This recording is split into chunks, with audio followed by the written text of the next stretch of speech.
E aí, galera do YouTube, tudo bem? Como é que vocês estão aí? Passamos de 100 mil seguidores, a gente está muito feliz. Se você ainda não segue, que vergonha, hein? Coloca aí, assina agora aqui, aperta o sininho, porque a gente está cada vez mais espalhando interpretação bíblica, uma boa teologia para todo mundo. Esse é um programa semanal que toda semana eu posto perguntas que vocês fazem e chama Curto e Grosso, como uma brincadeira. Tem que ser curto em 1 minuto. Às vezes eu não consigo, eu não sei se hoje eu consegui ou não consegui, porque as pessoas fazem pergunta que às vezes eu deveria levar 1 hora para responder, mas a gente tenta ajudar você a dar um caminho.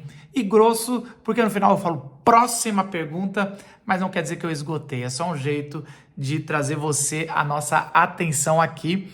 Então, se você quer fazer essas perguntas já para a próxima semana, entra no meu perfil do Instagram, Marcos Botelho, você me segue lá e eu abro as perguntas 1 ou 2 vezes por semana ali nos meus stories. Você vai lá e pergunta várias perguntas e aí você pode ter a sua resposta também, tá bom? Eu pergunto, eu tento não repetir as coisas e eu quero dizer uma coisa, se você discorda de alguma resposta ou se você acha que tem alguma coisa a acrescentar ou dar um outro ponto de vista, use os comentários que eu leio todos os comentários, vai ser bem legal. Se lembre que esse quadro é para acrescentar e não para criar briga, não para trazer divisão. Aqui é para a gente cada vez mais pensar de formas diferentes, tá bom? Então vamos lá para o curto e grosso dessa semana. Vou fazer algo melhor, vou indicar 4 biblistas brasileiros. O Brasil precisa muito mais de biblistas do que de teólogos, pessoas que estão expondo a Bíblia. 2 novos que são caras para você prestar atenção. Primeiro, Vitor Fontana. Segue esse cara, biblista, tá surgindo aí, alguém que já está fazendo diferença. Segundo, Paulo Wong. Eu sou fã dos dois, são amigos, mas são pessoas que aí estão se destacando por expor a Bíblia. 2 mais velhos aí, mas que estão aí na ponta, Ziel Machado, professor e diretor do Servo de Cristo. E também Luiz Saião, professor de Antigo Testamento, alguém que não vai falar bobeira. Pega esses 4 que eles estão expondo e tem material bom na internet, tá bom? Se tiver mais um nome, coloca aí para mim. Próximo. A linguagem apocalíptica tem gerado muita fantasia, especulação na cabeça dos leitores. Tem que tomar cuidado. Primeiro que não tem nem a palavra anticristo em Daniel. Querer colocar o anticristo lá é, no mínimo, uma inferência que tem que se tomar cuidado. É lógico que Daniel está tendo uma visão do futuro, mas muito do presente e do passado. Daniel, a vida dele é um paralelo com José. José, assim como Daniel, foi levado para uma outra nação, mudaram o nome dele, Deus honrou, o tornou ajudante do rei. Mas isso, você tem que olhar que Daniel está falando de Nabucodonosor, mas também existe uma destruição dos grandes impérios que a gente vê na história mesmo. Então tome cuidado para não colocar coisas do Novo Testamento goela abaixo no Antigo Testamento, ok? Próximo. Boa pergunta. Eu vou pressupor que realmente na tua igreja não tem uma boa pregação, exposição da palavra e você realmente sai frustrado, frustrada quando acaba.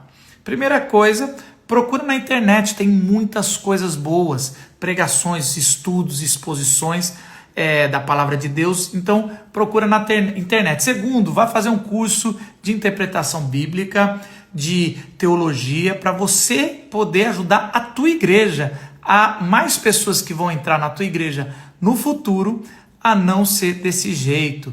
E aí dessa forma, você se alimentando e depois ajudando a tua igreja a alimentar outras pessoas, a gente vai conseguir ter igrejas mais com exposição da palavra de Deus, alimentando o povo de Deus, tá bom? Próximo. Esse é um caso onde uma teologia sistemática mal feita atrapalha a resposta, porque não tem uma resposta pronta. Por um lado, quando a gente lê a Bíblia toda, olha tudo que foi revelado, vai mostrar que Deus não se mistura com nenhum tipo de pecado e não aceita nenhum pecado. Pode ser um pecadinho ou um pecadão. Todo pecado, o salário do pecado é a morte eterna e afasta a gente de Deus. Nesse caso, não tem pecadinho, pecadão, graduação de pecado, porque tudo a gente tem que evitar. Por outro lado, a gente vai ver várias histórias de alguns pecados que são penalizados com a pena de morte, outros pecados que um sacrifício resolve. O pecado contra o Espírito Santo, que é você negar Jesus e a obra do Espírito Santo, esse vai ter uma penalização eterna. Então você vai ver também diferentes pecados sendo tratados de formas diferentes pelo próprio Deus. Então, essa é a resposta que eu tenho para você. Próximo. Está aqui um texto difícil de interpretar. Por quê? Jesus, no seu Sermão do Monte, por exemplo, ele sobe a barra para mostrar que todo mundo é pecador. Então ele fala, você acha que é pecador é só quem mata? Se você pensa em matar, você também é pecador, olhou com ódio. Ou você pensa só que os adúlteros são pecadores? Se você olhou com segundas intenções, você também é um pecador. E Jesus vai subir na barra e quando chega na separação, no repúdio, a gente vai perceber que na época de Jesus todo mundo usava qualquer motivo para repudiar, porque Moisés deu uma carta que dava autorização e Jesus também, junto com as outras leis, ele sobe a barra. Mas você tem que interpretar isso junto com tudo, com todo o contexto que Jesus está falando, que aí sim para dizer que todo o sistema está corrompido, até aqueles que abusam de uma mulher que saiu e tem nada na vida para casar de novo. Bem diferente do segundo casamento de hoje em dia. Gostei da pergunta. As 3 respostas aqui dessas perguntas, ela pode ser dada em uma. Não temos material bíblico para nenhuma dessas. O inferno é outra dimensão? Não temos, parece que mas a Bíblia fala pouco do inferno, bem pouco, e não quer explicar para a gente. Aliás, o conceito do inferno, ele se completa já no Novo Testamento, no Antigo, em muitas partes nem tem esse conceito sobre inferno. Satanás é um anjo caído? Sim, ele é um anjo caído, mas a gente sabe pouco, vai saber ali da rebelião de 1/3, mas numa linguagem apocalíptica que não dá nem para tirar muitas conclusões sobre Satanás, mas um anjo caído e ele está no inferno. A gente sabe que ele está como um leão rugindo ali para derrubar muitos aí. Então, se ele está lá no inferno, está aqui também. Então, mas isso a gente não tem essas respostas. Temos que buscar as respostas que a Bíblia nos dá. Próximo. Ótima pergunta. Talvez você tenha um chamado para pastorear, para ser missionário, missionária. E como é que eu posso saber, Marcos? Como é que eu posso realmente ter essa certeza? Eu diria que você deveria olhar para 3 dimensões. A dimensão espiritual, se realmente Deus tem falado com você, você tem encontrado marcas, sinais, direcionando a sua vida para esse caminho. A segunda é para você olhar para você, nos seus dons e até mesmo no que você gosta de fazer. Se você realmente se alegra mais do que tudo na vida de expor a palavra de Deus, de levar alguém ao evangelho, de comunicar, de estudar a Bíblia, você tem isso, você olha para você. E o terceiro é para o próximo. As pessoas dizem que você tem o dom de pastorear, falam que você tem autoridade na palavra. Então nesses 3 você vai encontrar sabedoria, tá bom? Próximo.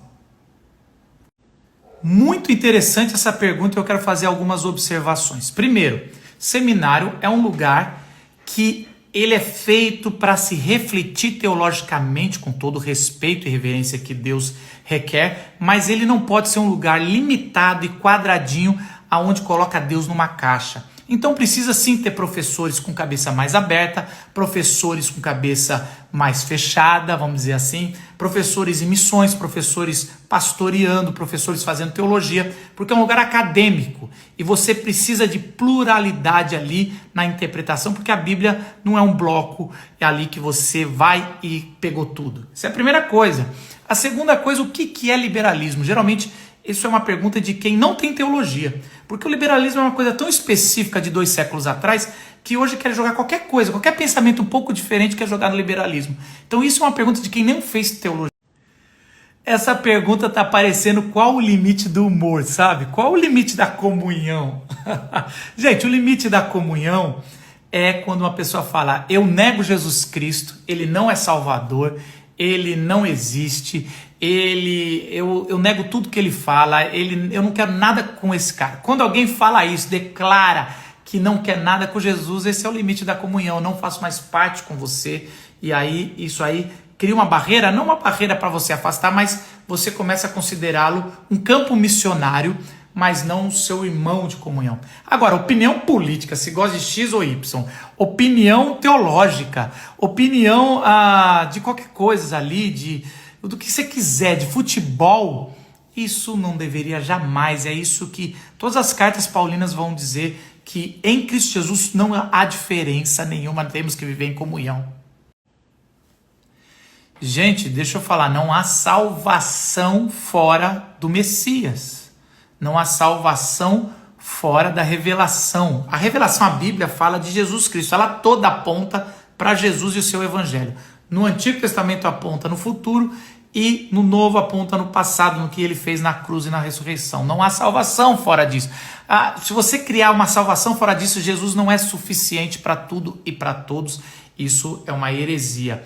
Então, os judeus do Antigo Testamento, eles foram salvos quando foi revelado através da voz de Deus e dos profetas, dos sacerdotes, que o Messias iria trazer a restauração de volta ao Jardim do Éden, ok? E no Novo, esse Messias se chama Jesus Cristo, o ungido de Deus, o Rei da criação, tá bom?